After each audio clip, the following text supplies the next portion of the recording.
Hello everyone. तो जैसा कि आप सभी लोगों का दिल्ली पुलिस का एग्ज़ाम यहाँ पर चल रहा है, तो आज है आपका 22 नवंबर और 22 नवंबर का जो है फर्स्ट शिफ्ट का एग्ज़ाम आपका समाप्त हो चुका है। तो जो भी फर्स्ट शिफ्ट में क्वेश्चन ऑलमोस्ट यहाँ पर पूछे गए डिस्कस करने वाले हैं, लेकिन उससे पहले आपको वीडियो को लाइक, वीडियो को शेयर और चैनल को सब्सक्राइब जरूर कर लेना है। पहला क्वेश्चन यहाँ पर जो पूछा गया था, देखने में मिला कि राधा रेड्डी के शास्त्रीय नृत्य से संबंधित है, यानी कि ये पूछा गया कि कौन सा शास्त्रीय नृत्य है जिससे कि राधा रेड्डी का संबंध है। पहले भी ये क्वेश्चन जो है पीवाईक्यू के माध्यम से कई बार देखने को मिला है। कुल 8 शास्त्रीय नृत्य हैं भारत में, ये तो सभी को पता है। तो इसका जो राइट आंसर था वो कुचिपुड़ी से था, यानी कि जो रेड्डी जिनके भी नाम के लास्ट में आएगा, चाहे वो राधा रेड्डी हो चाहे फिर राजा रेड्डी हो, कोई भी नाम होता है वो कुचिपुड़ी से उनका संबंध होता है। और अगर कुचिपुड़ी की बात करें तो सभी को पता होगा कि ये जो नृत्य है ये आंध्र प्रदेश से संबंधित है, यानी कि आंध्र प्रदेश जो है इसका राइट आंसर हो जाएगा। नेक्स्ट क्वेश्चन यहाँ पर बुक से देखिए पूछा गया था, ये भी पीवाईक्यू का क्वेश्चन है, रिपीटेड क्वेश्चन है कि रसीदी टिकट पुस्तक के लेखक कौन है। रसीदी टिकट पूछा गया, पहले भी कई बार पूछा गया रसीदी टिकट के बारे में। तो जो है अमृता प्रीतम जो है इसका राइट आंसर यहाँ पर हो जाएगा, यानी कि अमृता प्रीतम जो है ये एक पंजाब की सबसे लोकप्रिय लेखक रही हुई है जिन्होंने रसीदी टिकट नामक पुस्तक लिखी हुई थी। तो पंजाबी भाषा में इनकी पहली कवित्री ने माना जाता है, जिन्होंने कुल मिलाकर क्या है कि अभी तक 100 पुस्तकें लिखी हैं। तो उसी में जो है उनकी चर्चित जो है आत्मकथा रसीदी टिकट भी शामिल है। तो इनकी ये आत्मकथा भी अगर आपसे कभी पूछ ले कोई कि रसीदी जो टिकट आत्मकथा है वो किसकी आत्मकथा है, तो पता होना चाहिए कि वो आत्मकथा है यहाँ पर अमृता प्रीतम की। तो अमृता प्रीतम जो है इस क्वेश्चन का राइट आंसर था। बाकी देखिए हर अपडेट और पीडीएफ वगैरह लेने के लिए आपको टेलीग्राम चैनल और व्हाट्सएप ग्रुप बनाए गए हैं, जिन दोनों के लिंक डिस्क्रिप्शन में है, तो वहाँ से जाकर के आप लोग जुड़ सकते हैं। क्वेश्चन में आएंगे, दूसरी ये बुक पूछी गई थी आपसे, रिपीटेड क्वेश्चन था, ये भी कई बार पूछी गई बुक है, हर एसएससी एग्जाम के अंदर आ जाती है कि inheritance of loss. Inheritance of loss जो है इस पुस्तक के लेखक कौन है, इसकी बात करें तो किरण देसाई जो है इसका राइट आंसर हो जाएगा। कई बार का रिपीटेड क्वेश्चन है, आई होप कि सभी लोगों ने इसको कर दिया होगा जो अगर एसएससी के एग्जाम देते होंगे, क्योंकि जो किरण देसाई है इसका राइट आंसर हो जाएगा। इनका दूसरा उपन्यास था, यानी सेकंड नॉवेल रहा हुआ था किरण देसाई का, इनहेरिटेंस ऑफ लॉस के नाम से, जो कि आज के एग्जाम में फर्स्ट शिफ्ट में पूछा गया था। और ये पहली बार था इनके 2006 में प्रकाशित हुई। इसके लिए क्या था कि मैन बुकर पुरस्कार जो है 2007 में नेशनल बुक्स क्रिटिक्स वगैरह भी मिला हुआ था, जिसके लिए क्या है कि ये बुक काफ़ी लाइमलाइट में रही, हाईलाइट थी, इसलिए इसको मोस्टली जो होता है एग्जाम के अंदर पूछ लिया जाता है।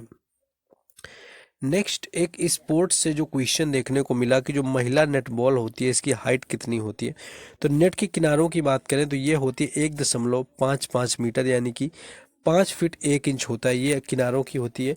बीच में जो होती है वो 1.52 मीटर होती है, यानी कि 5 फीट ऊंचा होता है। तो 5 फीट अप्रॉक्स में आपको ऑप्शन में दिया होगा, जो कि राइट आंसर वहाँ पर होगा।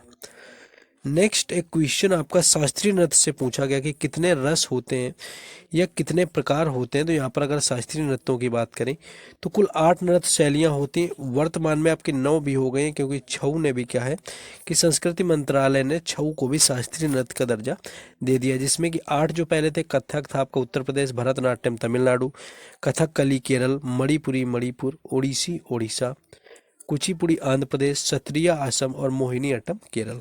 तो ये कुल 8 जो थे यहाँ पर शास्त्रीय नृत्य थे भारत में, तो ये यहाँ पर याद रखने थे। नेक्स्ट एक आपका WTO से आपको आया हुआ था, यानी कि वर्ल्ड ट्रेड ऑर्गेनाइजेशन, सभी को पता होगा, विश्व व्यापार संगठन से कोई क्वेश्चन आपको दिया हुआ था रिलेटेड, आपके ऑप्शन सही लगाना था कि उसके बारे में क्या सही है। तो देखिए WTO की बात करें, इसकी अगर स्थापना भी हो सकता है आपको ऑप्शन में दी हुई, तो वो 1 जनवरी 1995 यानी 1 जनवरी 1995 में इसकी स्थापना हुई थी। और इसकी जो विश्व व्यापार संगठन की जो है एक अंतर्राष्ट्रीय यानी कि आपका इंटरनेशनल संगठन है, जिसका मुख्य लक्ष्य की बात करें तो आपकी लाभ के व्यापार के नए रास्ते खोला, यानी कि व्यापार से आपका ट्रेड यानी कि बिजनेस से आपका संबंधित है। तो ये क्वेश्चन आपका यहाँ पर पूछा गया था। नेक्स्ट एक क्वेश्चन पूछा गया कि टोक्यो ओलंपिक में भारत की रैंक। देखिए टोक्यो ओलंपिक में भारत की रैंक पूछी जाए तो ये 48 थी, यानी कि 48 थी। टोक्यो अगर पैरा ओलंपिक की पूछी जाए तो वो 24th यानी कि 24वीं थी। इसका जो आयोजन था आपका 23 जुलाई से लेकर के 8 अगस्त 2021 में टोक्यो में हुआ था। इसके साथ साथ बात करें तो क्या था कि जापान में आयोजित एक अंतर्राष्ट्रीय बो खेल प्रतियोगिता थी। कुल 7 पदक भारत ने जीते हुए थे। 1 स्वर्ण जीता गया, 2 रजत और 4 जो है आपके ब्रॉन्ज मेडल जीते गए थे। ये कुछ 7 पदक यहाँ पर रहे हुए थे जो कि जीते गए थे। नेक्स्ट आगे देखेंगे, एक आपका जो पूछा गया था आर्टिकल 21 है, यानी कि अनुच्छेद जो है आपका 21A पूछ लिया गया था। इसको सभी को पता होगा कि इसी के आपका 11वां ये मौलिक कर्तव्य भी है, जो कि आपका 86 नंबर का, यानी कि 86 46वां संविधान संशोधन होता है, 2002 में होता है आपका। तो इसमें क्या था कि एक आर्टिकल जोड़ा गया 21A के नाम से, जो कि यह प्रावधान करता था कि राज्य विधि बनाकर 6 से जो 14 वर्ष के सभी बालकों को निःशुल्क शिक्षा अनिवार्य करेगा।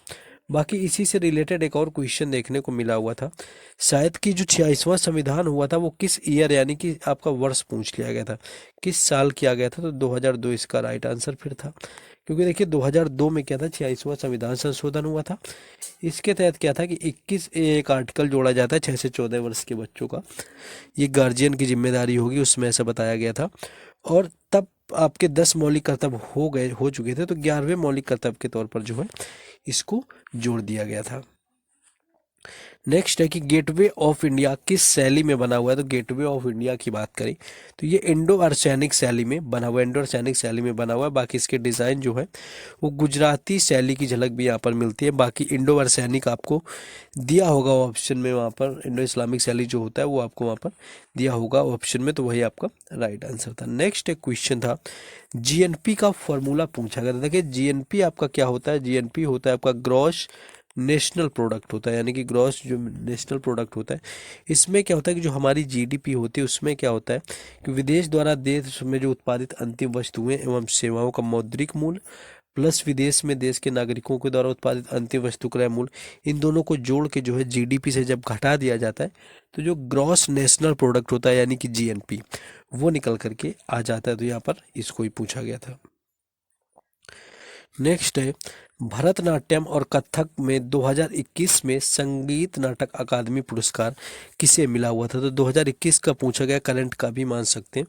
तो गीता चंद्रन इसका राइट आंसर था, यानी कि भरतनाट्यम और कथक में जो है 2021 में जो संगीत नाटक अकादमी पुरस्कार था वो मिला हुआ था गीता चंद्रन को, तो गीता चंद्रन जो है इसका राइट आंसर था।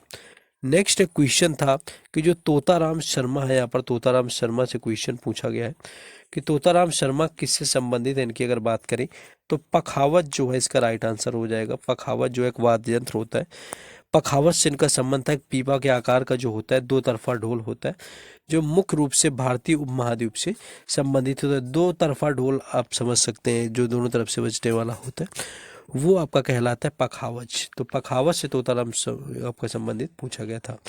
बाकी आपका मौलिक कर्तव्य से दिया हुआ था कि इनमें से कौन मौलिक कर्तव्य नहीं है, तो एग्जैक्ट नहीं मिल पाया कौन सा नहीं है, लेकिन एक बार पीवाईक्यू में जब पूछा गया था तो आर्टिकल 49 आपका दिया हुआ था कि, तो वो मौलिक कर्तव्य से संबंधित नहीं था। जिससे यह था कि राष्ट्रीय महत्व के स्मारकों और स्थानों को, वस्तुओं का संरक्षण वगैरह, तो ये मौलिक कर्तव्य यानी कि फंडामेंटल ड्यूटी में नहीं था। तो ये एक बार पूछा गया था, तो यही अगर आपको दिया हुआ था तो आपका वहाँ पर राइट आंसर हो जाएगा। नेक्स्ट एक जो क्वेश्चन यहाँ पर देखने को मिला कि हर्षचरित किसके समकालीन थे। देखिए हर्षचरित यहाँ पर हर्ष आपका चरित पूछा गया। हर्षचरित क्या थी, एक पुस्तक रही हुई थी, जो कि क्या थे कि हर्षचरित जो थी वो बाण भट्ट के द्वारा लिखी गई थी, यानी कि बाण भट्ट एक कवि थे। तो ये हर्षवर्धन राजा जो थे इनकी जीवनी दरअसल लिखी गई थी, तो उसी का नाम क्या था, हर्षचरित। तो हर्षवर्धन के समय पर ही थे, और उसी इनका जो टाइम पीरियड था हर्षवर्धन का वो 606 ईस्वी से लेकर के 647 तक रहा हुआ था। और इन्हीं में क्या था कि इनकी जो रचनाएं कुछ और रत्नावली नागानंद वगैरह रही हुई थी। जो इनके दरबार में कवि थे वो थे यहाँ पर बाण भट्ट सबसे प्रचलित हैं, जिनके द्वारा ही जो है हर्षचरित पुस्तक लिखी गई थी। नेक्स्ट एक आपका होला गोचा कुछ नृत्य महोत्सव पूछा गया था, एग्जैक्ट ये पता नहीं चल पाया। बाकी होली के बारे में बताया गया, तो उत्तर प्रदेश का जो बरसाना वगैरह में होती है ये बेहतर मनाई जाती है। तो अगर कुछ चेंज में आपको पता होगा तो आप लोग कमेंट में बता सकते हैं क्वेश्चन एग्जैक्ट क्या था, अगर आप लोगों का आज एग्जाम था। अगर एक आपका वायलिन से संबंधित पूछा गया था कि वायलिन से संबंधित कलाकार कौन है, यहाँ पर ऑप्शन नहीं मिल पाए, लेकिन विजी कृष्णन और श्री राम कृष्णन जो है ये दोनों ही क्या है, वायलिन में सर्वप्रसिद्ध रहे हुए हैं देश के अंदर, तो इनको शायद ऑप्शन में आपको दे दिया गया हो। नेक्स्ट एक आपका था कि ओलंपिक संघ की स्थापना भारत में कब हुई, तो 1927 यानी कि 1927 में क्या किया गया था, भारतीय ओलंपिक संघ की स्थापना करी गई और इसके संस्थापक थे वो सर दोराबजी टाटा रहे हुए थे, अगर आपसे यहाँ पर पूछे जाए। नेक्स्ट एक मुख्यमंत्री से था कि किसी दूसरे मुख्यमंत्री के साथ काम वगैरह करता है तो क्या आपका होता है, ऐसा कुछ क्वेश्चन पूछा गया था। बाकी एक रुपए के अध्ययन से रिलेटेड क्वेश्चन था जो कि आपका मुद्रा शास्त्र कहलाता है। मुद्रा शास्त्र क्या है? भौतिक गुण, उत्पादन और तकनीक वगैरह जो होते हैं इनके नमूनों के ऐतिहासिक संदर्भ का अध्ययन कहलाता है। बाकी एक क्वेश्चन यहाँ पर पूछा गया था 2011 की जनगणना के अनुसार अनुसूचित जनजाति के द्वारा बोली जाने वाली सबसे अधिक भाषा कौन सी है। भाषा को लेकर के अगर बात करें तो भाषा में आता है 2011 में सबसे अधिक तो बोली जाने वाली भाषा हिंदी होती है जो कि 43% लोगों के द्वारा बोली जाती है। बंगाली जो होती है ये दूसरी सबसे ज़्यादा बोली जाने वाली होती है क्योंकि ये 8.03% लोगों के द्वारा बोली जाती है। इसके बाद तीसरी जो सबसे ज़्यादा बोली जाती है वो बोली जाती है मराठी, जो कि इसका स्थान तीसरे नंबर पर आता है। और 22 अनुसूचित जो भाषाएं हैं उनमें से 13 को कम से कम 1% लोगों के द्वारा आपका रूप में रिपोर्ट किया जाता है। संस्कृत जो है लगभग केवल आपके 25,000 लोगों के द्वारा ही बोली जाती है। तो इन्हीं में से आपका दिया होगा कोई ऑप्शन। नेक्स्ट एक क्वेश्चन यहाँ पर देखने को मिला कि उत्तर दक्षिण गलियाला स्वर्णिम जो चतुर्भुज है ये कौन से राज्य या केंद्र शासित प्रदेश से जुड़ा हुआ है। तो उत्तर दक्षिण की बात करें तो ये जो राजमार्ग है दिल्ली, हरियाणा, बिहार, झारखंड, पश्चिम बंगाल, तमिलनाडु, उत्तर प्रदेश, राजस्थान, गुजरात, कर्नाटक, आपका ये सभी से जुड़ा हुआ है, इन सभी राज्यों से होकर के गुजरता है। तो ये थे आज आपके फर्स्ट शिफ्ट के क्वेश्चन। अगर आप लोगों ने अभी तक वीडियो को लाइक ना किया तो just like the videos and share with also your friend and do subscribe the channel, क्योंकि आपके लिए कोशिश करेंगे हर शिफ्ट का एनालिसिस भी मिले आपको और बाकी जो अपडेट भी आपको वहाँ पर PDF और टेलीग्राम चैनल पर मिलती रहे, जिनके लिंक आपको डिस्क्रिप्शन में दिए हुए हैं। तो वहाँ से जा कर के आप सभी लोग जुड़ सकते हैं।